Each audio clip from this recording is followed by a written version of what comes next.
Wilson's 14 Points of 1918. President Woodrow Wilson presented his 14-point peace plan to Congress just 2 months after the German surrender. Woodrow Wilson's 14 Points is the high point in idealism in American foreign policy. Woodrow Wilson intended to end history, in a sense, to move a quantum leap towards a rule-governed, law-governed international relations in which force would be supplanted by right. Now, this is a wonderful idea, but it's very hard to actually realize any utopian scheme, and the problem with Woodrow Wilson is that he was utopian. It outlined his plan for building peace in the post-war world. 9 of the 14 points deal with self-determination, the right of all nations to govern themselves, free from outside interference.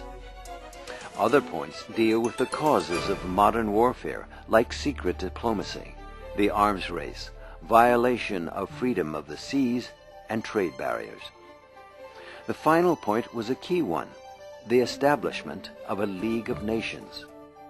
The League of Nations idea of Wilson never really entices the American government, and they never participate to the level that Wilson desired, mainly because the Americans felt it would drag them into a war, and Europe really takes the concept further without the Americans participating. The League of Nations was dear to Wilson's heart. It would require that each member nation respect and preserve the independence and territorial integrity of all other member nations. Now, the 14 points are actually derived from a German idealist writer named Immanuel Kant. He wrote an essay called Perpetual Peace, in which he sketched out every single article, or the idea behind every single article in the 14 points.